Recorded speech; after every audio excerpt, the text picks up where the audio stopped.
Bonjour et bienvenue sur cette chaîne YouTube qui va parler essentiellement de couture. Et aujourd'hui, je vous parle de carnet couture, promis demain jour.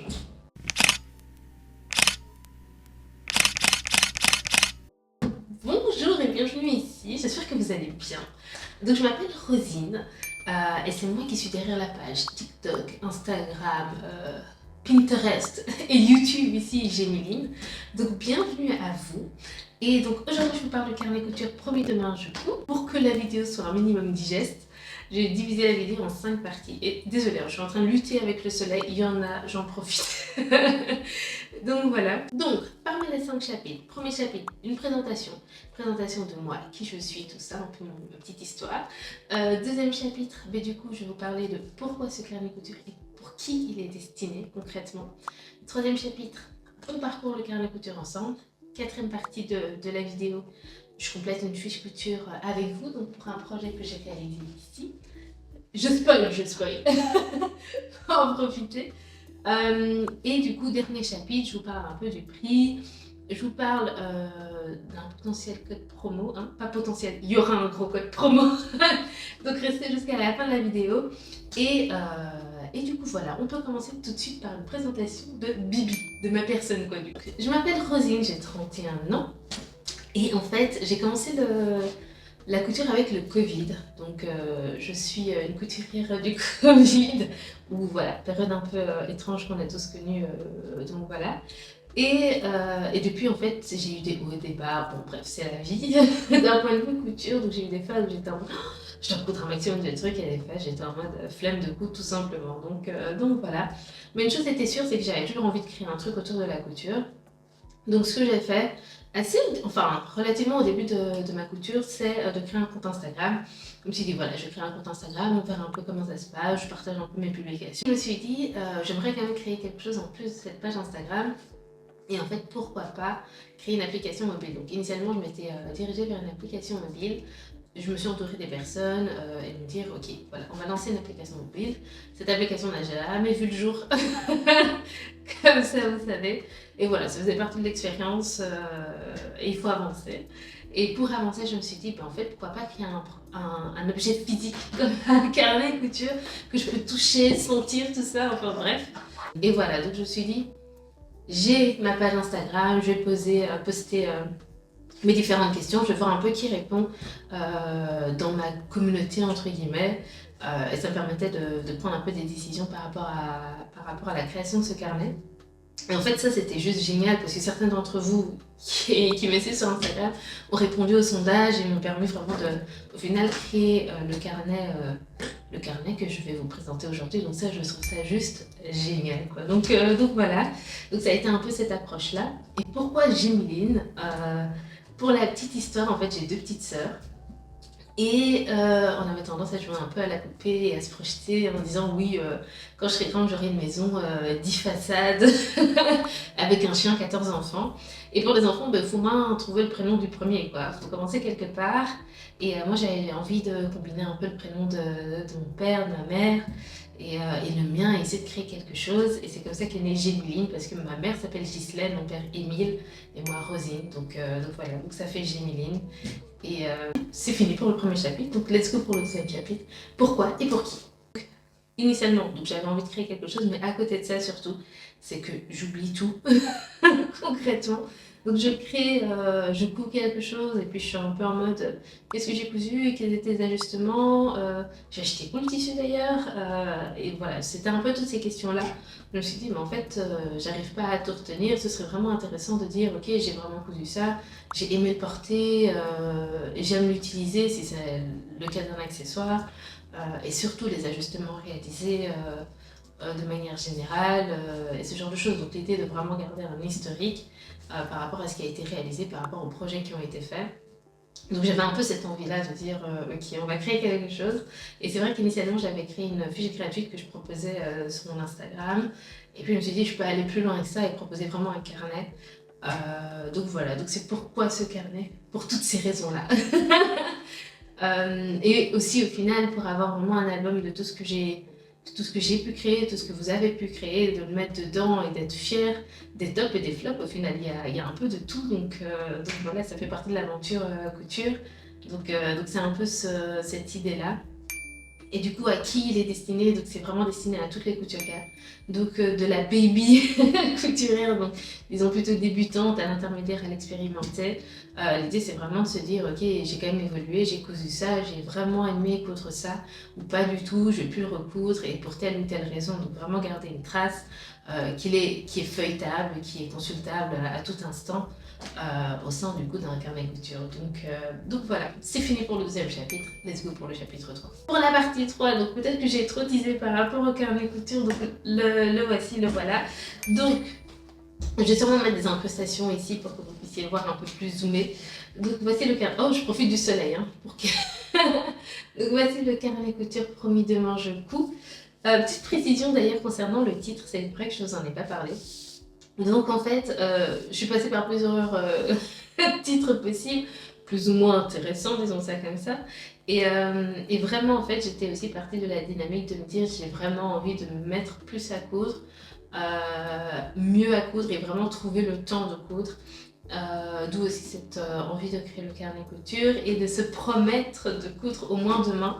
Donc c'est vraiment ce que je me suis dit en disant ok, on va planifier ensemble, enfin je vais planifier mes projets, je vais faire en sorte de ne pas avoir ce process de dire purée j'ai vraiment pas le temps de coudre, mais plutôt de dire ok, j'ai déjà mis mes tissus sur la table aujourd'hui, demain potentiellement je vais découper mes pièces et ce genre de choses et du coup vraiment découper le process pour se promettre au final de coudre au moins demain.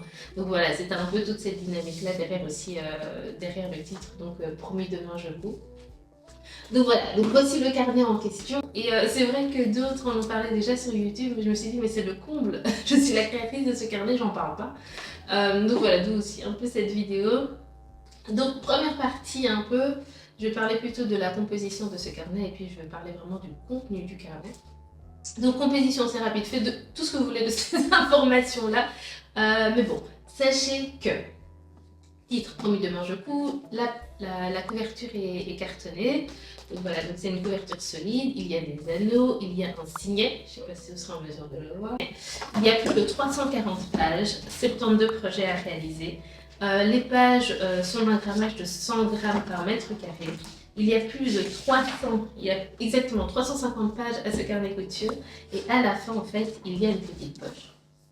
Donc voilà, ça c'est vraiment d'un point de vue composition, en sachant que pour les Belges qui commandent le carnet couture, parce que je suis belge, il y a 10 et 15% de réduction qui sont glissées du coup dans cette petite poche-là pour un cours de patronage chez Atelier Luge. Donc voilà, donc ça c'est vraiment d'un point de vue composition pure et dure par rapport au carnet couture. Et maintenant, du coup, on va parcourir un peu chapitre par chapitre, on va un peu ouvrir le carnet couture et voir un peu ce qui s'y cache. Donc voilà, notre première page, c'est vraiment une page où j'ai réécrit le titre. Et puis en fait, à la deuxième page, il y a la table des matières. Donc il y a 10 chapitres. Le premier chapitre, du coup, je vais vraiment vous mettre des insertions ici. Donc a priori, vous verrez zoomer ce que je suis en train de regarder. Premier chapitre, donc c'est un mot pour toi.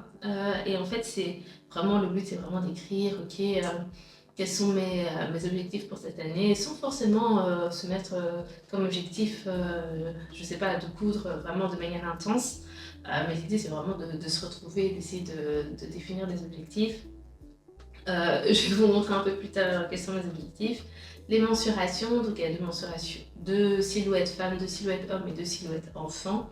Un calendrier annuel, l'idée c'est vraiment de dire ok, je mets en évidence les semaines, les jours durant lesquels je vais coudre et essayer de planifier un peu son agenda en fonction de ça, en fonction des moments couture. Un exemple de fiche couture pour que vous puissiez comprendre un peu comment compléter au mieux ces fiches couture. Et puis en fait, il y a 6 chapitres. Je sais compter, non, il y a 5 chapitres, donc du chapitre 5 au chapitre 9, où c'est découpé par saison.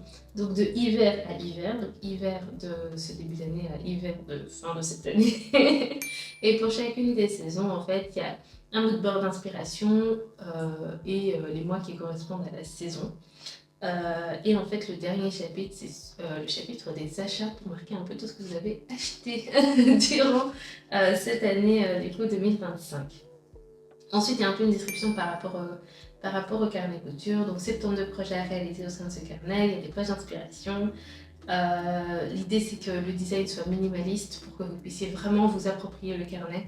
L'idée c'est que vous puissiez dessiner, colorier, vraiment vous approprier l'objet de telle manière à ce que ça corresponde à votre personnalité.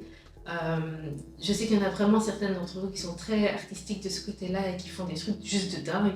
Donc voilà, là c'est vraiment... j'ai essayé de vous offrir cette possibilité-là à travers ce carnet-ci. Donc vraiment vous dire, let's go, allez-y, sortez-vous libre de faire ce que vous voulez avec ce carnet. Avec ce design très minimaliste et assez épuré. Donc voilà, donc ça c'est un peu cette idée de définir sa propre personnalité à travers le carnet.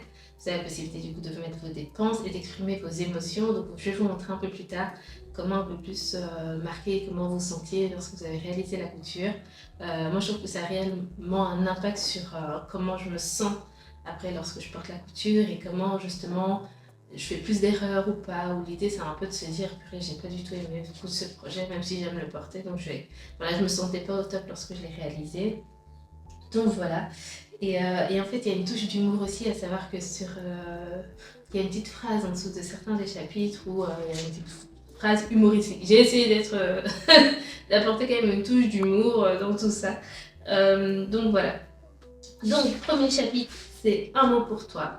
Donc, je ne sais pas si j'arriverai à vous montrer d'ici. Ah oui, et le carnet est pliable aussi. Donc voilà, donc c'est un mot pour toi. Et du coup, dans mon cas, j'ai écrit quelques petits trucs. Le gros, c'est vraiment d'utiliser les patrons que j'ai utilisés. Utiliser mon stock de tissu. J'ai pas dit ne pas agrandir mon stock de tissu, juste utiliser le stock de tissu. Sous-entendu, je peux en acheter, compléter le stock et utiliser le stock. Vous voyez un peu la subtilité. Voilà, donc c'est un peu ça l'idée, et essayer d'arranger un maximum mon univers couturesque. Mais ce que j'ai dit avant tout, c'est que voilà, je fais de mon mieux. L'idée, c'est pas qu'il y ait un concours de quoi que ce soit à travers la réalisation de mes différents projets. Donc voilà, la vie est belle. Si j'ai cousu qu'un projet ce mois-ci, j'ai cousu qu'un projet ce mois-ci, et puis voilà, on avance quoi. Donc voilà. Deuxième chapitre, du coup, les mensurations. Pour les mensurations, comme je l'ai dit, 2 silhouettes femmes, 2 silhouettes hommes et 2 silhouettes enfants. En fait, la particularité, c'est que vous pouvez utiliser les 2 silhouettes femmes pour vous. Par exemple, dans le cas où vous voulez un peu faire l'évolution de votre, potentiellement de votre poids et des différents changements. La vie fait que il y a des changements qui peuvent apparaître au fur et à mesure des mois, et que voilà, des mesures doivent être faites. Donc c'est aussi l'occasion de, si vous n'avez pas tendance à coudre pour les autres, de potentiellement utiliser ces 2 fiches pour vous au début de l'année et un peu plus vers la fin de l'année pour voir un peu l'évolution par rapport à vos mensurations. Donc voilà, donc ces fiches-là sont assez complètes dans le sens où il y a 15 mesures qui va du cou à la cheville. Donc voilà, prenez le temps potentiellement de noter, de faire la mesure de tout ça, dans la mesure où ça peut vous aider pour directement sélectionner dans le tableau de détail la bonne taille pour votre patron. Prochain chapitre, chapitre 3, calendrier annuel. Donc en fait, vous verrez que j'ai mis en évidence les moments où j'ai tendance plus à coudre. Par exemple, j'ai des cours de couture le mercredi et j'ai du temps libre généralement les dimanches. Donc voilà, donc c'est vraiment le temps que ces moments-là que je vais privilégier pour coudre. Et en fait, j'entoure vraiment les jours que durant lesquels j'ai cousu. Donc voilà, c'est un peu cette utilisation-là que j'en fais, mais voilà, sentez-vous libre de l'utiliser comme vous voulez. Encore une fois, il n'y a aucun stress par rapport à ça. Donc voilà. Ensuite, il y a un exemple de fiche couture, donc, où en fait je vous présente les 4 pages. N'ayez pas peur, ça se complète vite. Donc il y a 4 pages par projet. Et l'idée, voilà, c'est d'avoir un maximum d'informations si vous les avez à disposition. Je pense que le mieux, c'est vraiment soit au fur et à mesure du projet, soit directement une fois que vous avez fini le projet, d'indiquer toutes les informations pour vraiment ne rien oublier. Donc voilà, ça je vais parcourir un peu plus en détail plus tard, mais voilà. Donc c'est sous forme de 4 pages, pas de panique, la vie est belle. Donc voilà. Ensuite, du coup, par mois, n'importe quoi, par saison. Donc par saison, donc par exemple pour la phrase du mois d'hiver du début d'année, j'avais écrit comme phrase humoristique. Voilà, encore une fois, ça dépend du l'humour de chacun. En hiver, coudre des pyjamas douillets, c'est mon super pouvoir. Donc voilà, prenez ça comme vous voulez. Hein. Donc voilà. Donc il y a des fiches d'inspiration. sur 2 pages. L'idée, c'est de potentiellement coller, écrire, dessiner. Franchement, il y en a certaines qui savent dessiner. Moi, je n'ai pas cette capacité-là. À la limite, je sais dessiner une marguerite et encore. Donc voilà, donc vraiment s'approprier vraiment et vraiment essayer de mettre toutes ces inspirations dans la saison, essayer de voir un peu la vibe, ce qui va découler de la saison. Donc ici, dans le cas de la saison d'hiver, sachez que dans mon cas, par rapport aux inspirations, enfin, c'est vrai que c'est la première fois que je fais cet exercice vraiment de mettre par écrit mes inspirations. Je trouvais vraiment ça important de le faire. Je me rends compte qu'il y a un décalage entre mes inspirations et ce que j'ai envie de coudre. Donc voilà, il y aura un ajustement à faire aussi à ce niveau-là. Donc c'est aussi l'occasion de dire, voilà, j'ai mes inspirations. Potentiellement, moi, je collecte tout sur Pinterest. Et la réalité fait qu'au final, j'ai pas envie de coudre ça potentiellement. Et deux, peut-être que je vais pas le porter. C'est juste sympa sur Pinterest et pas forcément dans ma garde-robe, quoi. Donc voilà, mais je pense que ça fera l'objet d'une autre vidéo. Donc ensuite, une fois que vous avez mis les inspirations pour le mois, pour la saison, je vais y arriver. En fait, vous pouvez planifier et mettre des to-do list par mois. Donc par exemple, sur base des inspirations, j'ai envie de coudre une robe.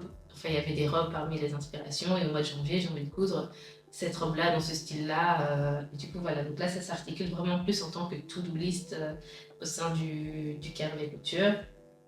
Et ça permet vraiment plus de planifier mois par mois ce qu'il est possible de faire. Donc ça, je trouve ça vraiment super sympa. Et d'ailleurs, ça me fait penser qu'il y a une youtubeuse qui a parlé, une belge aussi, qui s'appelle Passepoil de Chat, qui a parlé du concept de faire des piles à coudre. Et ça, je trouve ça juste génial. Donc l'idée, c'est, j'espère que je détruis pas le concept. L'idée, c'est vraiment de dire, ok, ce mois-ci, voici la pile de tissu à coudre et les projets potentiels à réaliser. Et c'est exactement le même principe ici. L'idée, c'est vraiment de dire, au cours du mois de janvier, j'ai envie de coudre ça, ça, ça, et voici un peu les tissus. Donc voilà, donc c'est un peu cette dynamique-là. Donc voilà, mais je vais aller plus en détail avant de compléter une fiche couture avec le tissu que je vous ai spoilé tantôt, enfin teasé tantôt plutôt. Donc ensuite, donc j'avance, donc vous voyez, il y a quand même pas mal de pages. J'avance et en fait je me retrouve dans le chapitre, au niveau du chapitre 10, qui est le chapitre des achats. J'ai comme phrase humoristique, je pensais que la couture allait me faire économiser jusqu'à ce que je découvre que le tissu est comme le gâteau, on ne s'arrête jamais à un seul morceau. Voilà, comme ça vous savez tout. Donc voilà, donc ça c'est la phrase qui introduit le chapitre des achats. Et en fait, vous verrez, encore une fois, incrustation quelque part ici, les différentes dépenses. Donc, par exemple, pour le mois de janvier, j'ai dépensé 59 €. Heureusement que j'ai eu une carte cadeau pour Noël, parce que sinon, j'allais un peu faire exploser le budget. Mais du coup, voilà, donc ça permet vraiment de garder une trace aussi potentiellement de tout ce qu'on a acheté. Moi, je mets le métrage, où je l'ai acheté, c'est-à-dire que quand je compléterai les fiches couture, que ça puisse rouler, tout simplement. Donc voilà pour un peu la présentation, grosso modo, de ce carnet couture. Et maintenant, du coup, je vais compléter une fiche couture avec vous. Dans ce cas-ci, le matériel dont vous avez besoin. Moi, j'utilise une imprimante thermique pour imprimer les petits schémas techniques. Parce que je ne sais pas dessiner tout simplement. Donc voilà, je prends une agrafeuse pour agrafer mon tissu. Du coup, j'ai un petit échantillon du tissu que j'ai coupé. Je prends le papier collant just in case, mais je pense que je ne vais pas l'utiliser. De quoi écrire, évidemment, et des petits marqueurs, si vous aimez les petits marqueurs. Donc ça, c'est ceux du Action.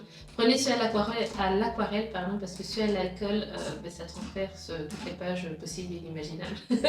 Parce que j'en ai et j'ai testé sur une belle feuille blanche et j'étais en mode ouh là là. Comme ça, vous savez. Des plans plus tard, parce que je pense que si je vous montre comme ceci, vous ne verrez pas forcément. On va voir comment ça s'anime. Mais du coup, ici, c'était le projet 8. Donc, j'ai écrit projet 8 et en fait, j'essaie de trouver un prénom pour ce projet-là. Donc, en fait, de base, c'était une blouse. Hein. De base, c'était une blouse que j'ai transformée en robe, sauf que ça fait mamie, mais à 3000%. Donc là, j'ai mis un petit repère pour pouvoir le couper en blouse, comme c'était fait initialement, tout simplement. Donc voilà, je pense que je vais l'appeler la blouse fleurie. Parce qu'en fait, j'ai très peu de trucs fleuris, donc je vais écrire la blouse fleurie. Donc j'écris. Oui. Ensuite, donc, j'ai utilisé déjà mon imprimante pour imprimer le.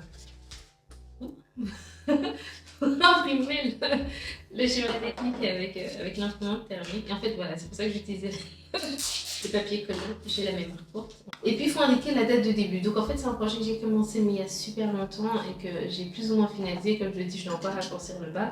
Mais c'était vers le mois de novembre 2024. Donc, je vais écrire novembre sans avoir la date exacte. Novembre 2024. Pour qui? Donc, je l'ai cousu pour moi. Et je l'ai cousu de mémoire en taille 36. Attendez que je bouge ça. Je ne vous ai pas montré, attendez, je vais vous montrer un peu l'inspiration. Donc en fait, ça vient de ce magazine-ci. Donc c'est un magazine qui est principalement en Belgique qui s'appelle Veritas. Tac, tchac, tchac. Je vais juste essayer de choper. Where are you? Where are you? Ah voilà. Donc voilà, je vais essayer de vous montrer ici. Je pense que ce sera plus clair pour vous. Donc voilà, c'est un peu ce dessin-là, ce dessin technique-là. Voilà. Et en fait, du coup, moi j'ai fait en taille 36. Même si c'est une blouse qui est relativement bouffante. Je vais vous montrer une petite récupération. Ce que ça donne pour ces cousus. Moi, je trouvais la blouse super sympa. Donc voilà, c'est ce style-là. Blouse bouffante avec un nœud au niveau du col. Donc voilà, je trouve ça vraiment très mignon. Et du coup, je l'ai fait avec cette viscose. Erreur, choix patron tissu dans le sens où, du coup, ouais, au niveau des manches, plus haut de manche, en fait, ça fait un peu flasque. Mais bon, bref, là n'est pas le débat. Et j'ai pas encore fait les photos portées, tout ça. Faut voir si j'en insère quelques-unes ou alors je vous tease pour le bilan couture du mois janvier, février, mars. Je pense en faire un qui sortira du coup début avril. Donc voilà, parce que tout simplement, j'ai pas le temps de faire une vidéo portée pour cette vidéo aussi. Comme ça, vous savez tout. Donc, le patron s'appelle Blossom. Hop. Blossom. Et en fait, c'est une blouse. Je vais écrire blouse à manche bouffante.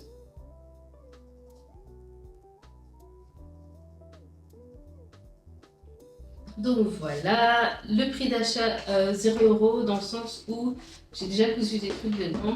Donc à partir du moment où j'ai exploité le magazine au moins pour un patron, je mets que le coût de revient d'achat me revient à 0. Donc je mets 0. Créateur du patron, du coup c'est Veritas. Est-ce que les marges sont incluses? Non. Et en fait, il y a des petits biscottos pour mettre le niveau de difficulté. Donc, je prends une couleur juste pour colorier en fait le nombre de muscles qui indique la difficulté. Donc effectivement, le niveau de difficulté dépend un peu du magazine ou patron que vous avez. L'échelle du coup varie potentiellement de 3 à 5. Donc voilà, donc c'est effectivement plus de la difficulté ressentie par rapport à ce patron. Donc moi par exemple, je le trouvais assez compliqué parce qu'il y a vraiment une subtilité que j'ai pas compris. J'ai un peu dû faire du bricolage au niveau du col et du coup voilà, je trouve que c'est un peu rendu plus difficile la réalisation de ce patron, même si voilà, c'est réalisable et il est fini. Donc là j'ai mis un niveau de difficulté de 4 sur 5. En sachant que 5, je pense que je mettrais plutôt un manteau assez compliqué ou un trench ou un truc qui est vraiment très très très compliqué. Donc voilà. Donc ça donne ceci, mais sûrement je vous ai mis une insertion entre temps. Voilà, comme ça vous avez un visuel du truc. Ensuite, c'est le tissu. Donc en sachant que ce fournisseur, en fait, c'est un marché auquel j'ai été, auquel j'ai trouvé ce tissu. Donc je vais écrire marché comme fournisseur. Donc j'ai pris le carnet, comme ça ce sera plus simple à écrire dedans. Donc tchac. Donc le nom, j'ai pas de nom, j'ai rien du tout, et pour moi c'est juste de la viscose. Vu tout ça, donc j'ai pas la compo, j'ai rien du tout par rapport à ce tissu. J'étais juste en mode, oh pourquoi pas, j'achèterai pas ce tissu, en ne sachant pas quoi en faire évidemment. Donc voilà. Et donc le nom, je n'ai pas de nom. La composition, je pense que c'est 100% viscose, donc je vais écrire ça. Le poids, je n'ai pas du tout, mais c'est relativement léger, donc voilà. Il n'y a pas d'élasticité, c'est vraiment aucune élasticité dans ce tissu. Le métrage initial, je ne sais plus, je prends plus le temps de les mesurer, ça c'est une erreur du coup. Initialement, avant de découper mes pièces, mais je pense que j'ai été vraiment à 2 mètres de tissu à peu près. parce que c'était la fin du rouleau. Donc je mets 2 mètres et le prix c'était 5 € pour les 2 mètres. Pour les 2 mètres. Donc voilà, la quantité pour le patron, très bonne question. Donc ne rangez pas comme moi votre magazine. Donc j'ai écrit 1,50 m. Est-ce que j'ai lavé mon tissu? Je pense pas. Donc je vais mettre non. Ouh là là, je garde une trace de... à ne pas reproduire, mais à ne pas reproduire. Est-ce que j'avais du fil assorti? Oui. Donc voilà, donc ça c'est un peu les informations qui est au niveau de fiche tissu. Je ne vous recommande pas d'agrafer directement votre tissu. Je vous recommande dans un premier temps de compléter toutes les pages et puis d'agrafer parce que sinon vous aurez des difficultés à écrire. Après c'est dans le cas où vous agrafez, dans le cas où potentiellement vous collez ce genre de choses, je pense que ça ira, mais avec les agrafes, j'ai déjà essayé d'écrire dessus, ça marche moins bien. Et du coup, vu que j'ai utilisé qu'un seul tissu, du coup la deuxième fiche technique, ben, en fait je la barre tout simplement, histoire de ne pas se poser de questions. Donc pour la to-do list, donc ces éléments to-do list, en fait c'est toutes les actions que vous devez effectuer mais qui ne sont pas forcément reprises dans le patron, dans les instructions du patron, du style acheter les boutons, acheter le zip s'il manque un zip, acheter le fil si vous n'avez pas de fil assorti, et voilà, donc potentiellement faire imprimer le patron, voilà, c'est vraiment un peu la to-do list, les éléments que vous devez faire avant vraiment de vous plonger dans votre projet et d'avoir tout à disposition pour ne pas être bloqué dans une étape ou autre du projet. Donc voilà, donc moi dans mon cas, donc c'était encore une fois un projet en cours et ce qui me manquait c'était vraiment faire les boutonnières et faire le col. Donc c'était vraiment ça, mais pour les boutonnières c'était choisir les boutons, donc disons que c'était vraiment l'élément bloquant entre guillemets. Donc ça c'était la deuxième page, donc relativement rapide, vous indiquez le tissu et la vie est belle, vous avancez, votre to-do list si vous en avez une. Et puis voilà. Donc pour le temps de réalisation, c'est une sorte de ligne sur laquelle il y a plusieurs rectangles, donc c'est divisé en un certain nombre de cellules, disons ça comme ça. Du coup l'idée c'est vraiment de dire le temps de réalisation, donc d'avoir à disposition le carnet et dire ok là ça m'a pris je sais pas 5 heures aujourd'hui, donc de colorer le nombre de cases qui correspond au temps que vous avez réalisé pour réaliser le projet. Et donc la particularité c'est que j'ai pas indiqué à quoi correspondait une cellule, donc un des rectangles, donc vous pouvez vraiment déterminer la temporalité que vous voulez. Donc par exemple dans mon cas généralement je mets 1 heure, sauf si je sais que c'est un plus petit projet, alors je mets une demi-heure. Donc vraiment ça dépend un peu de mon mood par rapport à ça. Donc sentez-vous libre de vous approprier cette échelle du temps comme vous voulez. Et la particularité en fait c'est qu'il y a des émotions. Je vais indiquer, en fait j'étais entre le bof, donc en fait les 3 émotions c'est bof mais ça va aller bien et en forme. Donc j'étais entre le bof et le nia et le bah ça va en fait. donc voilà, allez, on va mettre que j'allais relativement bien. Donc voilà, donc je colorie du coup l'émotion qui correspond et le temps de réalisation. Donc là en fait pour finaliser, parce que j'étais en mode pleine réflexion mentale sur certains points, ça m'a pris à peu près 4 heures. Donc je vais colorier 4 cases. Hop, hop, hop. Check. J'ai défini ma temporalité, donc ça je mets 1 heure pour une case. Et voilà. Donc ça donne un peu ceci. Donc voilà, comme ça vous voyez un peu. Et les ajustements réalisés par contre. Donc ça c'est les ajustements que vous avez réalisés, histoire de vraiment garder en mémoire ce qui a été fait. C'est mieux, surtout si vous voulez réaliser à nouveau le projet ou autre, ce qui est aussi une éventualité. C'est vrai qu'il y a la team de je coupe une fois et puis on n'en parle plus. Et il y a notre team où c'est en mode, en fait, je le coupe plusieurs fois parce que j'ai envie de le couper plusieurs fois tout simplement. Donc voilà, donc, comme ajustement réalisé, rallongement.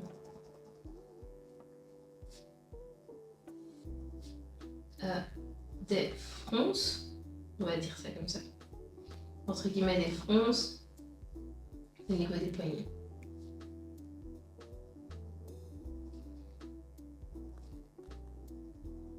Donc voilà. Et en sachant aussi, c'est vrai qu'il y a Raton et Panda qui a acheté le carnet couture et qui en a parlé dans une de ses vidéos, mais qui était juste incroyable. Donc franchement, merci déjà encore à toi. Comme je t'ai dit, 1 million de merci ne suffirait pas. Mais voilà, donc il en a parlé, effectivement, elle, dans cette section-là, elle indique également si elle a fait de l'ajustement au niveau du patron même ou pas encore. Donc je pense que c'est un peu l'utilisation aussi qu'elle en fait, histoire de savoir, ok, est-ce que j'ai déjà adapté mon patron sur base des ajustements que j'ai réalisés ou pas encore. Donc ça permet de plus se poser deux fois la question, de dire est-ce que je l'ai fait, je ne l'ai pas fait, quid. Donc voilà, donc c'est aussi une manière de l'utiliser et de rajouter une information à ce niveau-là que je trouve juste au top. Et du coup, prix du projet, donc c'est au niveau du tissu. Je dois mesurer en fait le tissu qui me reste parce qu'il me reste pas mal, et d'autant plus si je coupe la robe, il va vraiment me rester pas mal. Donc je dois faire le bilan par rapport à ça. Donc le patron, j'indique déjà, c'est 0 €. Temps de réalisation, en fait, j'ai indiqué pour celles qui veulent vraiment avoir cette information-là. Par exemple, dans le cas du temps de réalisation, en fait, c'est dans le cas où vous estimez même théoriquement que le patron n'importe quoi, que le temps de réalisation c'est genre 10 € par heure. Et ça permet de vraiment faire le bilan par rapport à tout ça, de dire ok, en fait, si je me payais même théoriquement, c'était 40 heures. Enfin 40 heures, 40 € parce que j'ai fait 4 heures dessus. Plus le tissu, tout ça, ça me revient à 70 € pour un t-shirt. Est-ce que ça vaut vraiment le coup? C'est potentiellement une dynamique, une analyse que vous pouvez faire sur base de ce tableau-là. Moi, je considère que voilà, c'est que du temps pur plaisir. Je compte pas mes heures, enfin, sauf vraiment théorique pour se dire, ok, si j'ai envie de refaire ce projet-là, potentiellement j'ai 4 heures devant moi. Ça match quoi par rapport à ce que j'ai déjà réalisé. Mais d'un point de vue bilan financier, ça m'intéresse moins. Donc voilà, donc je mets toujours 0 €, mais bon, comme ça vous savez. Et une section que je vais potentiellement rajouter du coup dans la V2 du carnet couture, c'est en fait la mercerie. C'est vrai que je ne l'ai pas indiqué là. Donc j'écris en plus du coup plus mercerie. Et du coup je mets un petit plus pour les boutons, mais vu qu'ils m'ont été offerts, donc c'est plus 0. Donc au final, l'élément déterminant, ce sera vraiment le prix du tissu à ce niveau-là. Donc voilà, c'est bon à savoir. Et puis la dernière page, c'est le bilan, c'est-à-dire la date de fin. Donc moi je vais encore finaliser, donc voilà, potentiellement je vais finir peut-être lundi ou mardi. Donc c'est la date de fin, le tissu restant, donc l'idée c'est vraiment de mesurer le tissu 1 et le tissu 2. Donc moi j'ai que le tissu 1, donc je viens de barrer la section tissu 2. Il y a la petite information concernant tu as aimé coudre le projet, oui, non, à fond, j'ai aimé le coudre, c'est un peu ça la dynamique. Donc voilà, de même si est-ce que tu aimes utiliser, porter le projet, non, oui, à fond, 3000%, parce que je trouve qu'il y a vraiment une différence entre j'ai aimé le coudre et j'aime le porter. Il y a des projets super sympas à coudre et une fois qu'on le porte, on attend nia. Donc voilà. Et inversement, qu'on n'a pas du tout aimé coudre et au final on est en mode en fait j'aime trop le porter donc voilà. Ou l'utiliser, encore une fois les filles sont valides autant pour les vêtements que les accessoires, donc voilà. Si vous êtes plutôt team vêtements, ça marche pour vous. Vous êtes plutôt team accessoires, ça marche également pour vous. Vous êtes les deux, mais c'est magnifique, ça marche d'autant plus pour vous. Donc voilà. Et ensuite, il y a un calendrier qui vous permet de déterminer le nombre de fois porté. Et ça, voilà, pour moi, c'était super important d'indiquer, ok, je l'ai porté X fois. Par exemple, ce pull-ci, Jimeline, je l'ai porté 2 fois ce mois-ci. Enfin, c'est un pull que, dès qu'il est propre, je l'arrache, quoi. Je l'arrache de la machine dans des endroits, je vais le porter. Donc voilà, donc c'est un peu cette dynamique-là de dire, ok, j'aime vraiment beaucoup ça. Et voir au final, analyser un peu son style et voir un peu... faire le bilan par rapport à ce que vous portez réellement, par rapport à ce que vous avez cousu. Et moi, je trouve ça juste top, quoi. N'hésitez pas à me dire ce que vous en pensez, mais moi, je trouve ça juste top comme analyse. Donc voilà, c'est un peu ça que ça donne. Et du coup, la dernière section, la dernière partie de cette vidéo, c'est un peu le prix, comment se le procurer, tout ça. Et du coup, voilà, c'est maintenant. Pour cette dernière section, l'idée, c'est vraiment de vous dire un peu plus quid de la suite et comment se le procurer aussi. Donc la suite, c'est que voilà, c'est une première version qui a été réalisée et pour laquelle voilà, je suis super contente de l'avoir réalisée, d'avoir été au bout de ce projet. C'est vraiment un projet qui me tient à cœur, mais à 3000%. Et je pense qu'il peut vraiment être utile au quotidien dans votre univers couturesque à vous, pour vraiment vous développer autour et un peu plus analyser ce que vous êtes en train de coudre et vraiment garder une trace, quoi, au final, un peu comme un album photo qu'on feuillette de temps en temps et qu'on se dit purée, c'était cool quand j'avais cousu ça, j'ai vraiment aimé ça et ce genre de choses. Voilà, c'est vraiment la dynamique derrière ce carnet couture. Et en fait, il est au prix de 39,90 €. Je suis belge, mais pas, donc c'est 39,90 €, je pense, chez Français. Et il me reste encore 50 exemplaires. Donc le but, c'est vraiment de se dire, ok, là, je fais un dernier coup de boost pour les ventes de ce carnet. Je vous propose un code promo. Donc qui va s'afficher à l'écran. Je pense que je mettrai YouTube 20 pour 20% de réduction sur vos achats sur le carnet couture. Donc voilà, c'est le dernier, c'est le dernier vraiment code promo par rapport à ça. Vraiment pour liquider ces 50 exemplaires. Je vous fais confiance par rapport à ça. Dans les achats, si vous avez des questions, n'hésitez pas. J'espère vraiment avoir répondu à un maximum de questions par rapport à ce carnet-ci. Et l'aventure clairement continue. Donc c'est une première version, mais il y aura une deuxième version aussi. Donc n'hésitez pas à vous abonner, entre autres sur ma page Instagram. C'est là où je fais les sondages pour avoir vos retours aussi par rapport à l'utilisation de ce carnet, pour que la V2 vous corresponde encore plus que cette version 1 tout simplement. Et l'idée c'est vraiment d'échanger, de grandir ensemble et d'évoluer ensemble à travers ce carnet couture, potentiellement d'autres produits, mais c'est vrai que le focus actuel c'est ce carnet couture Premier Demain Je Couds.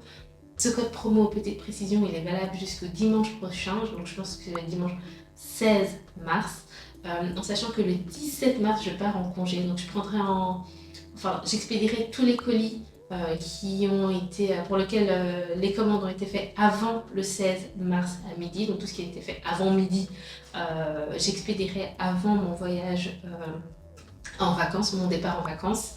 Et en fait, du coup, tout ce qui aura été commandé après le 16 mars, après-midi, donc à partir de midi 1, après, voilà, je suis pas si stricte non plus, il ne faut pas abuser.